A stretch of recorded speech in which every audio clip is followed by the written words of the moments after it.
जय हिंद। आज का आपका क्लास होने वाला है बिहार डीलेट का, जिसमें आपका हिंदी का 25 प्रश्न, इंग्लिश का 20 प्रश्न, मैथ का 25 प्रश्न, रीजनिंग का 10 प्रश्न, साइंस का 20 प्रश्न और सोशल स्टडीज यानी सामाजिक अध्ययन का 20 प्रश्न। टोटल मिलाकर आपका 120 प्रश्न का एग्जाम होता है साथियों। जो पैटर्न पर आपके परीक्षा में पेपर बनते हैं, जैसा जैसा प्रश्न आपके पेपर में आता है साथियों, सेम उसी लेवल का प्रश्न आज के इस वीडियो में करवाएंगे, जो कि सीधे आपके एग्जाम में हुबहू देखने को मिलेगा। आपका परीक्षा तिथि जारी हो चुका है। अगर आपने अभी तक तैयारी नहीं किया है तो इस क्लास से आप बिल्कुल अच्छी तरह से तैयारी को कर सकते हो। महर्षि शब्द का सही संधि विच्छेद क्या होगा? डीलेड वाले कहते हैं कि मैं संधि विच्छेद से आपके पेपर में लगभग 4 से 5 प्रश्न हर साल के पेपर में देखने को मिलता है। संधि विच्छेद आपको आना चाहिए। महर्षि का सही संधि विच्छेद क्या होगा साथियों? आप बिल्कुल सही करोगे। महा प्लस में ऋषि, महा प्लस में क्या हो जाएगा? ऋषि हो जाएगा। बी ऑप्शन आप क्या करेंगे? बिल्कुल करेक्ट करेंगे। अब मैं आपको एग्जाम में आने वाला प्रश्न बताऊंगा और जो जो सवाल अभी तक आपके एग्जाम में संधि विच्छेद से पूछा गया है वो सवाल आप देख लो। इससे पहले उद्घाटन का सही संधि विच्छेद क्या होता है? ये आपके पेपर में पूछा गया था। उद्घाटन, उद्घाटन का संधि विच्छेद क्या होता है? तो उत प्लस में घाटन। उसी तरह से आपका विद्यालय का भी एक बार सिंपल क्वेश्चन पूछा गया था। विद्यालय का सही संधि विच्छेद क्या होगा? आप बिल्कुल सही करोगे साथियों। विद्या प्लस में क्या हो जाएगा? आलय हो जाएगा। और महर्षि वाला आपके पेपर में पूछा गया सवाल है साथियों, तो आप बिल्कुल सही करोगे। महा प्लस में क्या हो जाएगा? ऋषि हो जाएगा। सारे प्रश्न आपके पेपर में हुबहू देखने को मिलेगा। आपका आने वाला अगला सवाल है साथियों, उपसर्ग से आपके पेपर में सवाल बनते हैं। मैं आपको पहले बता दूं कि आखिर उपसर्ग आखिर क्या होता है। सर, उपसर्ग से लगभग अगर आप समझ जाते हो तो यहां से भी 4 से 5 प्रश्न आपको एग्जाम में देखने को मिलेगा। उपसर्ग ये होता है कि जो किसी शब्द के पहले लगकर शब्द का अर्थ बदल दे। ये शब्द के पहले लगता है। जैसे मैं कहने का मतलब है विद्यालय, जैसे में अगर हम एग्जांपल में आपको समझाना चाहे साथियों तो विद्यालय, तो इसमें देखिएगा विद्या, विद्या प्लस में आलय, तो विद्या इसमें आपका उपसर्ग हो जाएगा जो कि शब्द के पहले लग रहा है, तो विद्या यहाँ पर उपसर्ग हो जाएगा। और जो लास्ट वाला आपका आलय हो जाएगा, जो लास्ट वाला आलय हो जाएगा वो आपका प्रत्यय हो जाएगा। जो शब्द के पीछे लगता है उसको प्रत्यय कहते हैं, आप याद रखिएगा। तो यहाँ पर सवाल आपका क्या कह रहा है? निम्नलिखित में से किस शब्द में अभी उपसर्ग नहीं लगा है? मतलब अभी उपसर्ग नहीं, अभी आगे आपको नहीं रहना चाहिए। आप तो देखकर इसका जवाब दे सकते हैं। मान लीजिए कि ये सवाल आपके पेपर में आ जाए, ऐसा तो एक सवाल फिक्सिंग है, ऐसा तो 4 से 5 प्रश्न आएगा, लेकिन हम एक आंकड़ा लेकर चले तो यह सवाल आपके एग्जाम में फिक्स है, तो आप बिल्कुल सही करोगे। अभिमान, इसमें अभी उपसर्ग है लेकिन यहां पर कह नहीं होना चाहिए, तो इसमें तो आपका अभी हो जाएगा। इसमें भी आपका अभी है। अभिनव, तो इसमें भी आपका अभी शुरुआत में है। अभ्युदय, अभ्युदय, तो इसको प्लस होगा। अभी प्लस में उदय, अभी प्लस में उदय इसका होगा, तो अभी इसमें भी है, लेकिन अधीन में आपका नहीं होगा। अधीन में अभी होगा? बताइए तो अधीन में अभी होगा? नहीं होगा। अधीन का जो संधि विच्छेद क्या होगा? अधि हो जाएगा। अधि प्लस में न, अधि प्लस, तो अधि इसमें उपसर्ग होगा, ठीक है ना? अभी नहीं होगा, ठीक है? आप याद रखिएगा, आपके पेपर में पूछा जाने वाला सवाल है। आशा करते हैं कि ये प्रश्न आप अच्छे से समझ गए होंगे साथियों। 1 नंबर यहां से आपका कंफर्म है। एक सवाल मैं आपसे पूछना चाहता हूं, इसका जवाब आप सभी का कमेंट में आना चाहिए। बिल्कुल सिंपल सवाल पूछे हैं जो कि आपके पेपर में पूछा भी गया है। हिमालय में कौन सा उपसर्ग है? हिमालय में कौन सा उपसर्ग है? देखते हैं कौन कौन बच्चे इसका राइट आंसर दे पाते हैं। हिमालय में कौन उपसर्ग है? आप कमेंट में जवाब दीजिएगा, हिमालय में कौन सा उपसर्ग है। आपका 3 नंबर सवाल है साथियों, जो कि सीधे आपके पेपर में बनेगा। एकदम इंपॉर्टेंट सवाल है। समास से यहां से भी लगभग आपके पेपर में 4 से 5 प्रश्न पूछा ही जाता है। आपको समास को पहचानने आना चाहिए साथियों। लंबोदर, लंबोदर एक भगवान का नाम है। लंबोदर हम लोग किसको कहते हैं? गणेश जी को कहते हैं। तो यहाँ पर एक भगवान जी का नाम आ रहा है, तो भगवान का जब भी नाम आए वो बहुब्रीहि समास होता है। किसके अंतर्गत आता है? बहुब्रीहि समास का आता है। जैसे में दशानन, तो दशानन भी एक भगवान का नाम ही है, ठीक है ना? दशानन, चक्रपाणि, नीलकंठ, ये सब किसके अंतर्गत आएगा? बहुब्रीहि समास के अंतर्गत आएगा। आप याद रखोगे। जैसे विष्णु जी किसके अंतर्गत आएगा? बहुब्रीहि समास के अंतर्गत आएगा। उसके बाद अगर हम दिग्गु समास की बात करें साथियों, तो जो आपको दिया जाएगा शब्द, उसमें संख्या आना चाहिए, उसमें आपका क्या आना चाहिए, संख्या। जैसे में पंचवटी, जैसे में क्या आपका होगा पंचवटी, ये भी सवाल आपके पेपर में पूछा गया कि पंचवटी कौन सा समास है।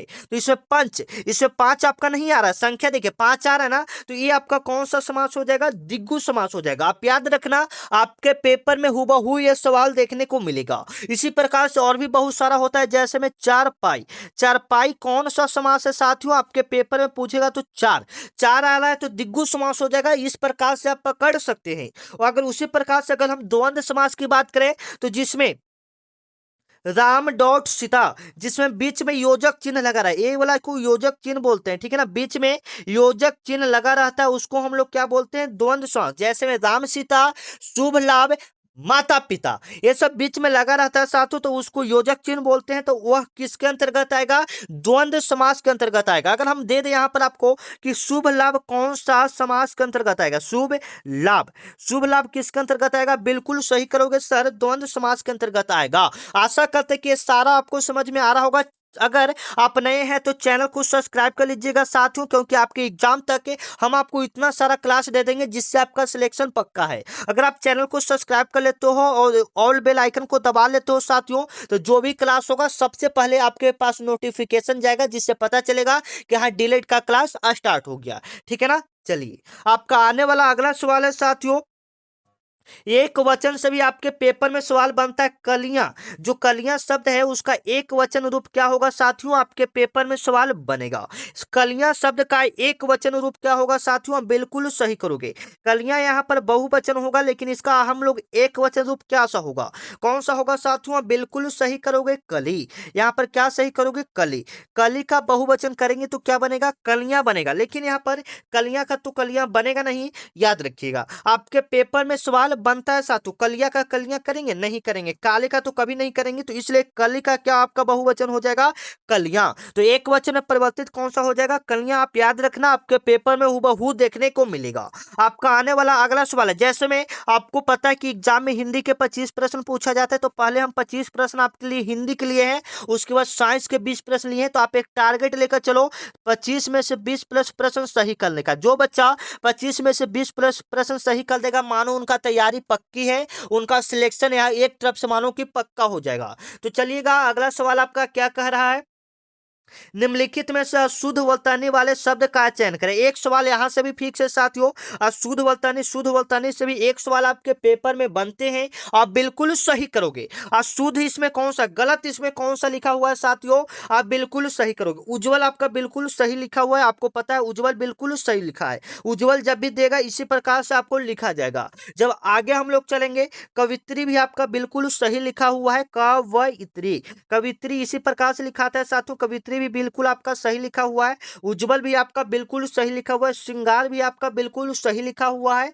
लेकिन जब आगे हम लोग चलेंगे, आशीर्वाद इस प्रकार से नहीं लिखाता है। तो आशीर्वाद कैसे लिखाएगा सर, आप बता दीजिए, आशीर्वाद कैसे लिखाएगा, इसमें कौन सा शुद्ध वर्तनी वाला शब्द है, बिल्कुल आप कहीं सही करोगे। यहाँ पर आशीर्वाद, क्या सही करोगे, आशीर्वाद, ठीक है ना। यहाँ पर देखिएगा आशीर्वाद है, लेकिन यहाँ पर होता है आशीर्वाद होता है, क्या होता है साथियों, लिखा बिल्कुल सही है, लेकिन आ के जगह में क्या लिखा हुआ है, अ लिखा हुआ है। आ रहना चाहिए, आशीर्वाद, आशीर्वाद रहना चाहिए, ठीक है ना, आशीर्वाद होना चाहिए। आप याद रखना, आपके पेपर में सवाल बनेगा साथियों, एकदम इंपॉर्टेंट है। देखिए, आपको गड़बड़ाने के लिए कितना ऑप्शन टाइट दिया है। देखिए, तो यहाँ पर कोई बच्चा बता सकता है कि कौन इसमें गलत लिखा हुआ है। कवि उज्जवल बिल्कुल सही लग रहा है, कवित्री बिल्कुल सही लग रहा है, कवित्री बिल्कुल सही, श्रृंगार बिल्कुल सही, आशीर्वाद भी पढ़ेंगे तो ये भी बिल्कुल सही, लेकिन आशीर्वाद नहीं होगा, आशीर्वाद होगा। क्या होगा साथियों, आशीर्वाद होगा। ऐसे ही क्लास करने के लिए आप लोग चैनल को सब्सक्राइब कर लीजिएगा, ठीक है। चलिए, उत्कर्ष शब्द का सही विलोम शब्द क्या होगा साथियों, आपके पेपर में सवाल बनेगा। उत्कर्ष शब्द का सही विलोम शब्द क्या होगा, अपकर्ष होगा, ठीक है ना, क्या होगा, अपकर्ष होगा। आप याद रखिएगा, उत्कर्ष शब्द का सही उल्टा शब्द क्या होगा, अपकर्ष होगा। आप याद रखिएगा, आपके पेपर में सवाल बनेगा साथियों। और आपका एग्जाम डेट किस तारीख को है, मतलब आपका एग्जाम डेट कब पड़ा है, कमेंट में एक बार कमेंट करके बता दीजिएगा। 8 जून से तो ऐसे स्टार्ट है, लेकिन एडमिट कार्ड तो फिलहाल सभी बच्चे का चेक हो गया, तो बता दीजिए आपका सेंटर कहां पर पड़ा है, ठीक है ना, ताकि कोई कोई नए बच्चे हैं जहां पर आपका सेंटर मिल जाएगा तो आपसे संपर्क भी कर लेंगे। ये सबसे अच्छा यहाँ पर काम होगा, ठीक है। उत्कर्ष कस शब्द का सही विलोम शब्द क्या होगा? अपकस होगा। ए ऑप्शन आपका क्या होगा साथियों? बिल्कुल राइट होगा। आपका आने वाला अगला सवाल क्यों चलते हैं जो कि सीधे आपके पेपर में बनेगा साथियों। जो सब कुछ जानता हो, यहां से भी एक सवाल फिक्स मान लो। जो सब कुछ जानता हो, इस वाक्यांश के लिए एक शब्द क्या होगा? सबसे पहले आपका जवाब आना चाहिए क्या होगा? 7 नंबर का हम सभी बच्चे का जवाब कमेंट में जान देखना चाहते हैं कि जो सब कुछ जानता हो उससे हम लोग क्या कहते हैं? सर्वज्ञ कहते हैं। उससे हम लोग क्या कहते हैं साथियों? सर्वज्ञ कहते हैं। आपके पेपर में बनेगा जो सब कुछ जानता हो उसे एक शब्द में हम लोग क्या कहेंगे? सर्वज्ञ कहेंगे। आपके पेपर में सवाल बनेगा साथियों, जो सब कुछ जानता हो उसे एक शब्द में हम लोग क्या कहेंगे? सर्वज्ञ कहेंगे। ठीक है ना? चलिए, इसका जवाब आप सभी का कमेंट में आना चाहिए। उससे पहले अभी तक आप मेरे व्हाट्सएप ग्रुप को ज्वाइन नहीं किए साथियों, जहां पर आपको जो भी वैकेंसी आएगी, नई वैकेंसी आएगी, आपको पता चलेगा। जो भी क्लास का पीडीएफ रहेगा सबसे पहले आपको ग्रुप में मिलेगा। जो भी क्लास होगा सबसे पहले आपको ग्रुप में पता चलेगा। ग्रुप में जुड़ने के लिए आपको इस व्हाट्सएप नंबर पर 9334517119 इस नंबर पर आपको क्या करना है? डिलेड लिखकर मैसेज करना है। इस नंबर पर आपको डिलेड लिखकर मैसेज करना है। उसके बाद मेरे तरफ से डिलेड वाले व्हाट्सएप ग्रुप का लिंक जाएगा साथियों, उस पर क्लिक करेंगे तो आप ग्रुप में ज्वाइन हो जाएंगे, जहां से आपको बहुत ही फायदा होगा। जो भी वैकेंसी आएगी पहले ग्रुप में पता चलेगा, जो भी क्लास होगा ग्रुप में पता चलेगा, जो भी फ्यूचर रहेगा ग्रुप में पहले डाल दिया जाता है। ठीक है, चलो। तो अगला नंबर सवाल है कि दामिनी निम्नलिखित में से किस शब्द का पर्यायवाची है साथियों? आपको बताना है कि दामिनी निम्नलिखित में से किस शब्द का पर्यायवाची होगा। आप बिल्कुल सही करोगे। दामिनी किसका होता है? गंगा का तो नहीं होगा, हवा का तो नहीं होगा, हवा का पवन रात का भी नहीं होगा। दामिनी जो होता है ये बिजली का पर्यायवाची। पर्यायवाची कहने का मतलब उस शब्द को और हम लोग क्या बोल सकते हैं? तो दामिनी बिल्कुल होता है बिजली का, सही होता है। दामिनी को और हम लोग बोल सकते हैं तरित, बिजली को और हम लोग बोल सकते हैं तरित, बोल सकते हैं विद्युत, बोल सकते हैं। ये सब याद कर लीजिएगा, हो सकता है कभी कभी दे देता है। विद्युत बोलते हैं, चंचला बोलते हैं। हिंदी का इसमें सबसे ज्यादा अहम योगदान है। हिंदी का 25 प्रश्न, तो मान लीजिए कि हिंदी में आप अच्छे से कवर कर लेते हो तो 24 से 25 प्रश्न आप सही कर सकते हो। लगभग 25 में 25 प्रश्न सही कर सकते हो। ठीक है ना? और साइंस का भी 20 प्रश्न आप अच्छे से अगर पकड़ बना लेते हो साथियों तो वहां से भी आपका सिलेक्शन पक्का है। और यह खान सर की किताब से हम क्लास करवा रहे हैं। ठीक है ना? यह हम खान सर की किताब से क्लास करवा रहे हैं। तो यह प्रैक्टिस सेट 1 या शायद 2 है। ठीक है ना? देखे ध्यान से नहीं है, लेकिन 1 या 2 है। अगर आप ऐसा 20 प्रैक्टिस सेट है उनका, अगर आप डेली प्रैक्टिस सेट करना चाहते हैं तो चैनल को सभी बच्चे सब्सक्राइब कर लीजिएगा। ठीक है, चलो।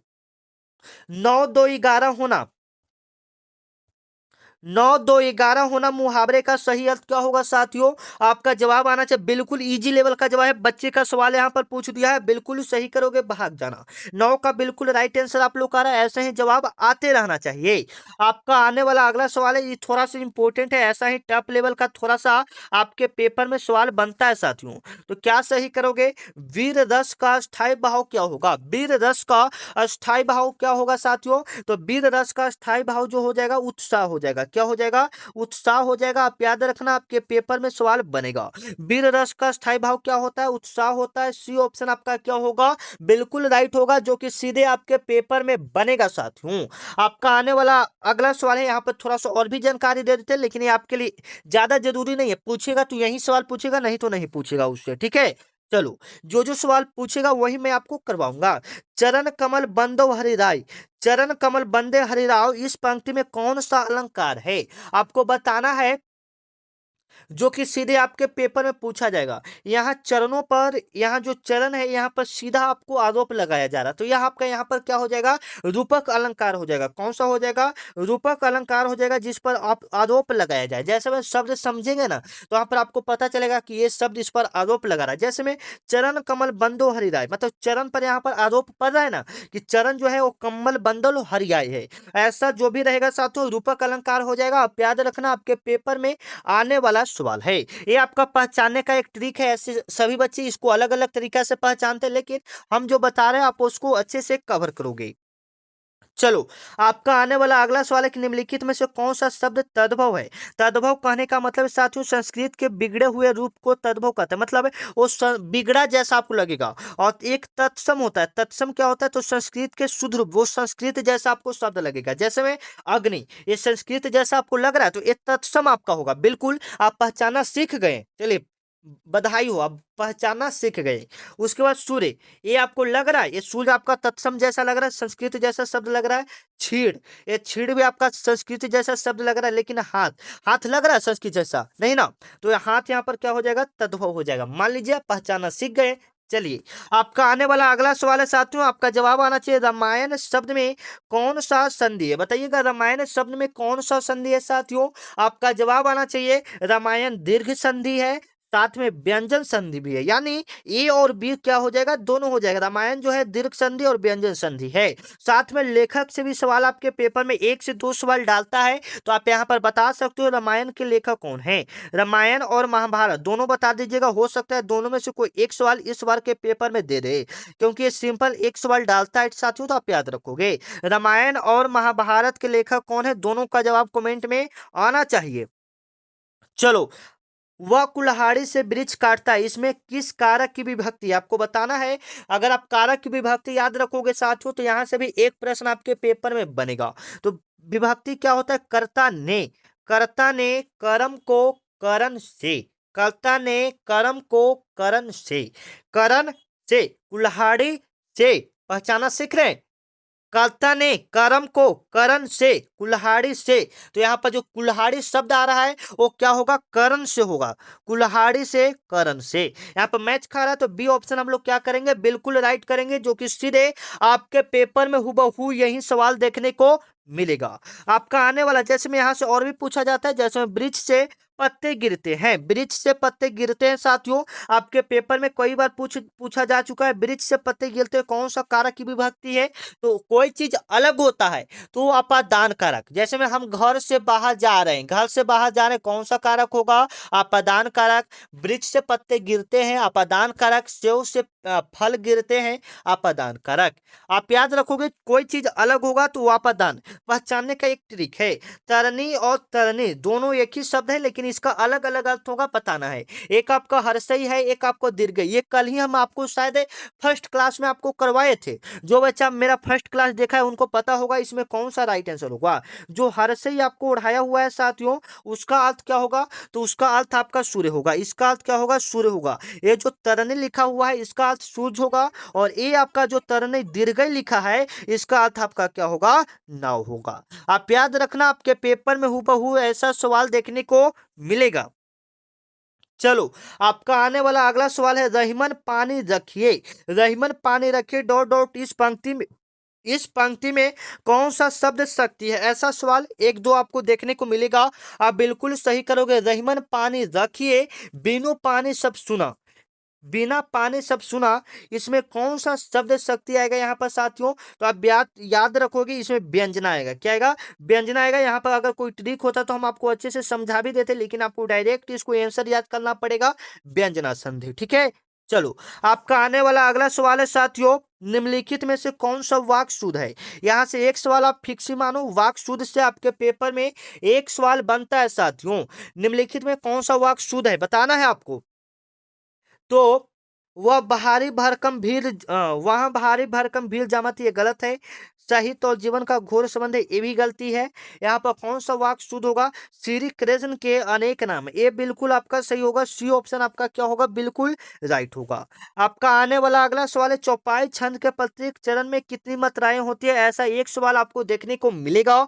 आप बिल्कुल सही करोगे। चौपाई छंद के प्रत्येक चरण में 16 मात्राएं होती है। कितने मात्राएं होती है, 16 मात्राएं होती है। आप याद रखना, आपके पेपर में हुबहू यही सवाल देखने को मिलेगा। कनक कनक ते 100 गुनी, कनक कनक ते 100 गुनी, इस पंक्ति में कौन सा अलंकार है साथियों। मैं आपको कल ही बताया था कि जहां दो बार आए और उसका अर्थ अलग अलग हो तो वह यमक अलंकार होता है। कौन सा, जैसे में कनक कनक, तो यहाँ पर कनक का दोनों का अर्थ अलग अलग है। एक कनक का अर्थ है धतुरा और एक कनक का अर्थ है सोने, सोना, ठीक है ना, दूसरे का सोना। तो यहाँ पर जब भी दो बार शब्द का प्रयोग किया जाए तो यह यमक अलंकार होगा। कौन सा अलंकार होगा साथियों, यमक अलंकार होगा। आपका आने वाला अगला सवाल है, घृणा प्रकट करने के लिए किस अवयव का प्रयोग किया जाता है। घृणा प्रकट करने के लिए किस अवयव का प्रयोग किया जाता है साथियों, छी अवयव का प्रयोग किया जाता है। किस अवयव का प्रयोग किया जाता है, छी अवयव का प्रयोग किया जाता है। जैसे में घृणा प्रकट करने के लिए आप किस अवयव का प्रयोग करेंगे, वह बोलेंगे नहीं। जैसे में कुछ घृणा प्रकट करना है तो वह बोलेंगे नहीं ना, हाय बोलेंगे, अरे बोलेंगे नहीं ना, छी बोलेंगे। क्या बोलेंगे, छी बोलेंगे। ठीक है। चलो, पाठक शब्द में कौन सा प्रत्यय लगा है? आपको प्रत्यय के बारे में ऊपर ही जानकारी दे दी है। पठ प्लस में अक, पठ प्लस में अक, पठ प्लस में अक इसका संधि विच्छेद होगा तो पठ तो आपका उपसर्ग हो जाएगा, अक आपका क्या हो जाएगा? प्रत्यय हो जाएगा। आपका 22 नंबर आपका सवाल है, सूर्योदय होने पर कुहासा जाता रहा, यह किस प्रकार का वाक्य है साथियों? सूर्योदय होने पर कुहासा जाता रहा, यह किस प्रकार का वाक्य है? आपके पेपर में सवाल बनता है साथियों, तो यह एक प्रकार का सरल वाक्य है। यह एक प्रकार का क्या है? सरल वाक्य है। ए ऑप्शन आपका क्या होगा? बिल्कुल राइट होगा। आपका आने वाला अगला सवाल है साथियों, अंगूठा दिखाना मुहावरे का सही अर्थ क्या होता है? अंगूठा दिखाना मुहावरे का सही अर्थ क्या होता है? मदद से साफ मना करना, मतलब आपकी कोई को मदद नहीं करके उसको साफ मना कर देना, यानी अंगूठा उसको दिखा रहे हैं। आपका आने वाला अगला सवाल है साथियों, आंखों का तारा होना, इसका मुहावरे का अर्थ क्या होगा? बहुत प्यारा होना। क्या होना?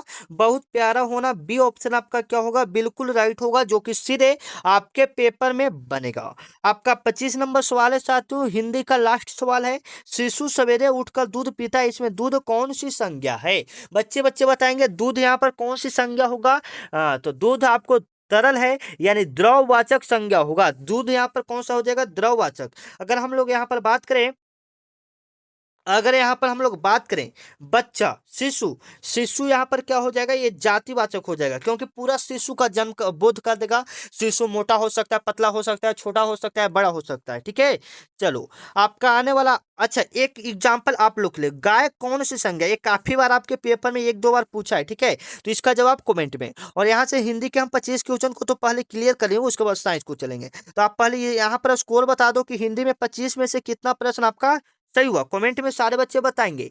इसके बाद हम लोग चलते हैं साइंस प्रश्न की ओर, वो भी एकदम टफ लेवल के प्रश्न की ओर चलेंगे साथियों, जो कि सीधे आपके पेपर में बनेगा।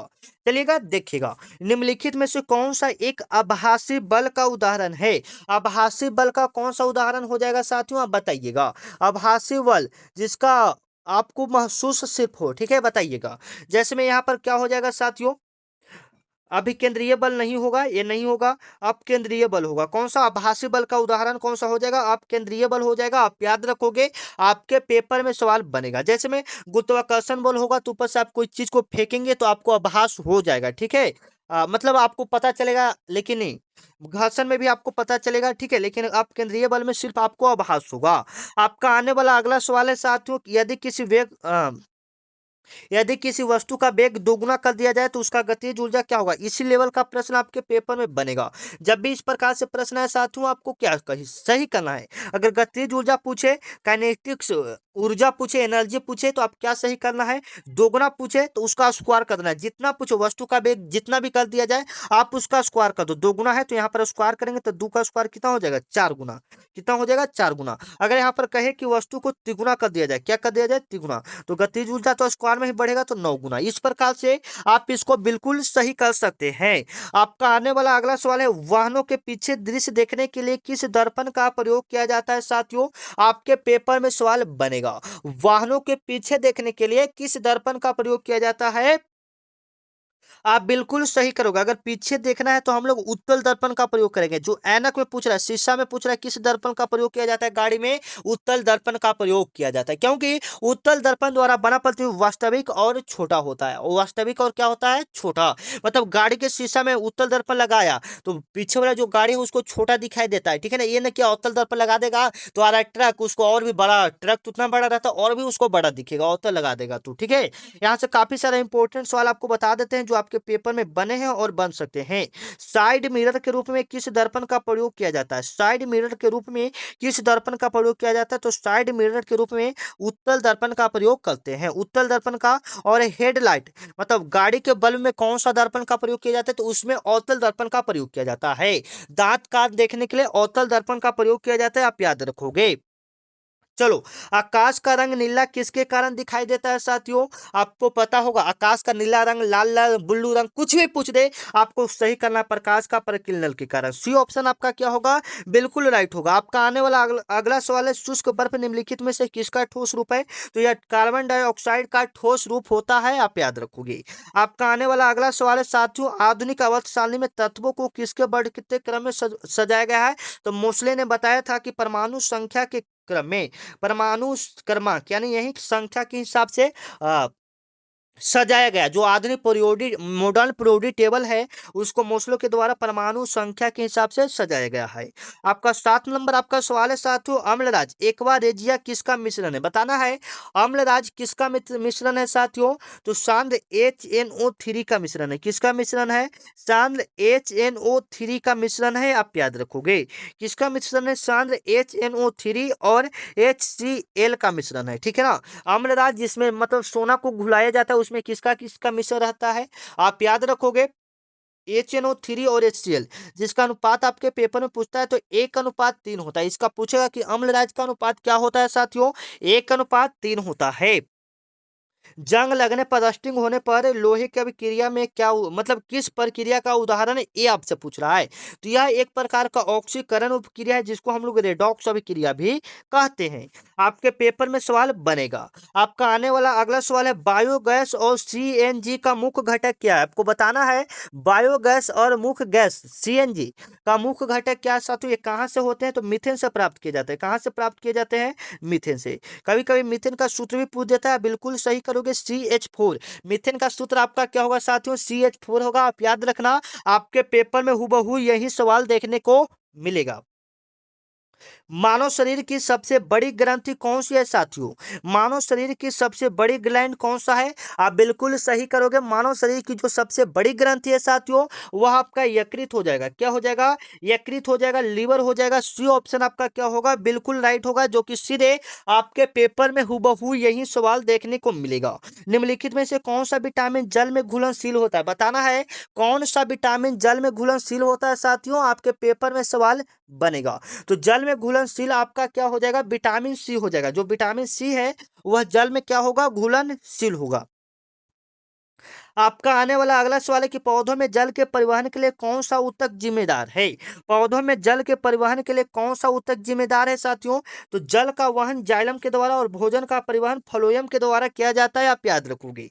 कोशिका का पावर हाउस किसे कहा जाता है? कोशिका का पावर हाउस या ऊर्जा गृह किसे कहा जाता है साथियों? माइटोकॉन्ड्रिया को कहा जाता है। किसको कहा जाता है? माइटोकॉन्ड्रिया को कहा जाता है। सी ऑप्शन आपका क्या होगा? बिल्कुल राइट होगा, जो कि सीधे आपके पेपर में पूछा जाएगा। लाइसोसोम को आत्महत्या का थैली कहा जाता है। राइबोसोम को प्रोटीन का फैक्ट्री कहा जाता है। प्रोटीन का फैक्ट्री किन्हें कहा जाता है साथियों?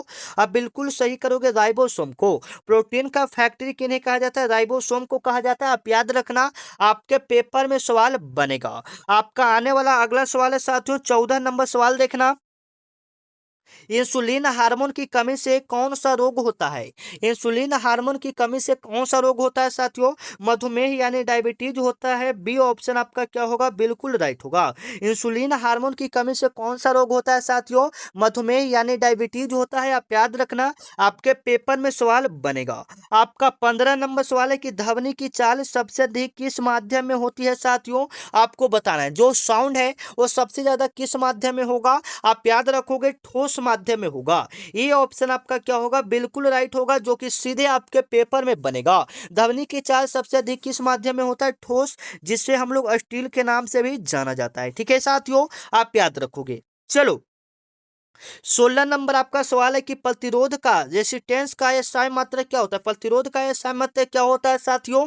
आप सभी इसको याद किए होंगे। ये 10th लेवल के बेसिक पर आपका साइंस पूछा जाता है और यहाँ पर पूछ भी दिया है। तो प्रतिरोध का जो SI मात्रक होगा वह ओम होगा। प्रतिरोध का SI मात्रक क्या होगा? ओम होगा। विद्युत धारा का SI मात्रक क्या होगा? एम्पियर होगा। और शक्ति का SI मात्रक क्या होगा? वाट होगा। शक्ति का SI मात्रक क्या होगा? वाट होगा। आप याद रखना आपके पेपर में यहाँ से सवाल पूछे जाते हैं। चलो 17 नंबर आपका सवाल है निम्नलिखित में से कौन सा रोग जीवाणु के कारण होता है? बताना है आपको कौन सा रोग जीवाणु के कारण होता है साथियों? बैक्टीरिया के कारण होगा। आप बताइएगा। मलेरिया कभी भी बैक्टीरिया के कारण नहीं होगा, जीवाणु के कारण नहीं होगा। एड्स कभी नहीं होगा। ठीक है, यहाँ पर जो होगा टाइफाइड होगा। क्या होगा? टाइफाइड। याद रखिएगा। जीवाणु के कारण आपको क्या होता है, टाइफाइड होता है।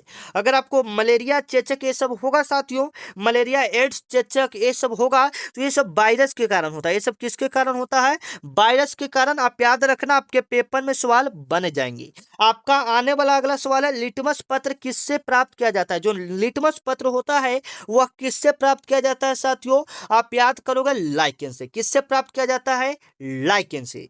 किससे प्राप्त किया जाता है, लाइकेन से। सी ऑप्शन आपका क्या होगा, बिल्कुल राइट होगा, जो कि सीधे आपके पेपर में हूबहू सवाल देखने को मिलेगा। समस्थानिकों में किसकी संख्या समान होती है, आपको बताना है। जो आइसोटॉप्स होता है, समस्थानिक होता है, उसमें किसके संख्या समान होता है साथियों, तो प्रोटॉन की संख्या समान होता है, यानी परमाणु की संख्या क्या होता है, समान होता है। प्रोटॉन में परमाणु की संख्या क्या होता है, समान होता है। बी ऑप्शन आपका क्या होगा, बिल्कुल राइट होगा, जो कि सीधे आपके पेपर में बनेगा। 20 नंबर आपका सवाल है कि रक्त का थक्का जमने में कौन सी कोशिकाएं मदद करती है साथियों। अगर आपको मान लीजिए कि कहीं पर छोटा सा कट लग जाए, अगर उससे खून का बहाव होने लगे, तो कौन सा यहाँ पर कोशिका है कि उस शरीर में आपका ज्यादा मात्रा में रहेगा, तो आपका खून जल्दी बंद हो जाएगा। तो आपका प्लेटलेटस होना चाहिए। क्या होना चाहिए, प्लेटलेटस होना चाहिए। आप याद रखेंगे, आपके पेपर में सवाल बनेगा।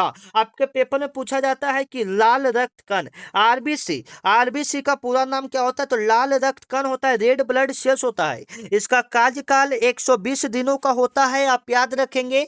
आपके पेपर में सवाल बनेगा साथियों, आप याद रखेंगे। यहाँ पर हम साइंस का भी आपका 25 प्रश्न क्लियर करवा दिए। तो आप यहाँ पर कमेंट में बताइएगा आपका 20 में से कितना प्रश्न सही हुआ। इसका टारगेट आपका कम से कम 15 प्लस रहना चाहिए। जो बच्चे का 15 प्लस प्रश्न सही हुआ है, बिल्कुल अच्छी तैयारी करें। ऐसे ही तैयारी करते रहिए। साथ में आप उम्मा जी के ट्रिक इस चैनल को आप लोग सब्सक्राइब कर लीजिए, क्योंकि डेली सुबह शाम इसी पर आपको क्लास दिया जाएगा। तो इसलिए चैनल को सब्सक्राइब करके ऑल बेल आइकन को दबा लीजिएगा। साथ में जाते जाते आप लोग अपने दोस्तों के पास एक बार इस क्लास को जरूर शेयर कर दीजिएगा। मिलते हैं नेक्स्ट वीडियो में, तब तक के लिए जय हिंद, वंदे मातरम।